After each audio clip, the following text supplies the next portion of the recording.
Hi everyone, నేను మీకు ఈరోజు ఇంపార్టెంట్ అయినటువంటి కరెంట్ అఫైర్స్ గురించి చెప్పబోతున్నాను. మీరు ఈ వీడియోని మొదటి నుండి చివరి వరకు ఎక్కడ స్కిప్ చేయకుండా చూసినట్లయితే ఈ కరెంట్ అఫైర్స్ మీకు అర్థమవుతుంది. అలాగనే ఈ వీడియో మీకు నచ్చినట్లయితే లైక్ మరియు సబ్స్క్రైబ్ చేసుకున్నట్లయితే డైలీ కరెంట్ అఫైర్స్ మీకు నోటిఫికేషన్ రూపంలో అప్డేట్ అవుతూ ఉంటాయి. ముందస్తు విపత్తు హెచ్చరికల కోసం రాహత్ వాణి కేంద్రం ఏ రాష్ట్రంలో ప్రారంభించబడింది? ఉత్తరప్రదేశ్. పవర్ గ్రిడ్ కార్పొరేషన్ కొత్త చైర్మన్ మరియు మేనేజింగ్ డైరెక్టర్గా ఎవరు నియమితులయ్యారు? రవీంద్ర కుమార్ త్యాగి. ఏ రాష్ట్ర ప్రభుత్వం వృద్ధాప్య పెన్షన్ వయో పరిమితి 60 ఏళ్ల నుంచి 50 ఏళ్లకు తగ్గించింది? జార్ఖండ్. ప్రధానమంత్రి విశ్వకర్మ యోజనను అమలు చేసిన మొదటి కేంద్రపాలిత ప్రాంతం ఏది? జమ్మూ అండ్ కాశ్మీర్. ఇటీవల ఎన్నికల చిహ్నాలను కోరుతూ రిజిస్టర్ చేయబడిన గుర్తింపు లేని రాజకీయ పార్టీల కోసం భారత ఎన్నికల సంఘం ఏ కొత్త అవసరాన్ని ప్రవేశపెట్టింది? Audited accounts. ప్రభుత్వ వీక్షిత్ భారత్ అభియాన్ కార్యక్రమానికి బ్రాండ్ అంబాసిడర్గా ఏ ప్రేరణాత్మక స్పీకర్ మరియు ఎన్జిఓ వ్యవస్థాపకులు నియమితులయ్యారు? అమితాబ్ షా.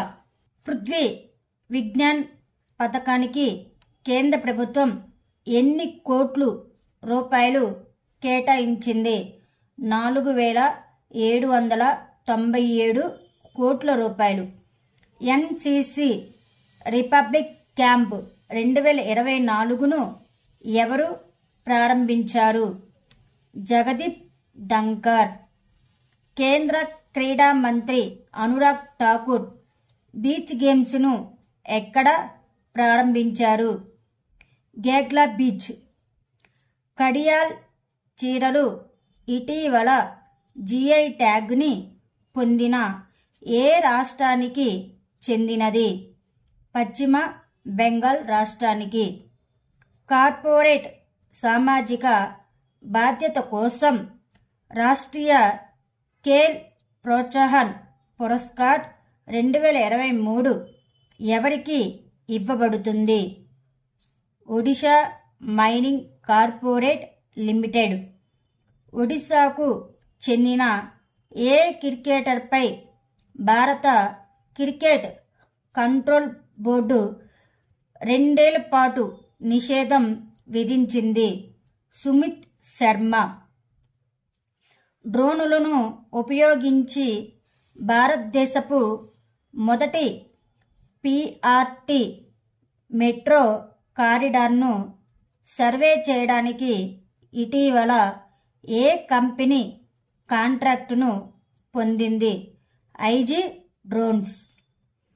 మయన్మార్తో భారతదేశ సరిహద్దుకు సంబంధించిన వార్తల్లో పేర్కొన్న ఎఫ్ఎంఆర్ పూర్తి రూపం ఏమిటి? ఉచిత ఉద్యమ పాలన. పశ్చిమ బెంగాల్ ప్రభుత్వం ఏ నది ఒడ్డున టీ పార్కును అభివృద్ధి చేయాలని యోచిస్తుంది? హూగ్లీ నది ఒడ్డున.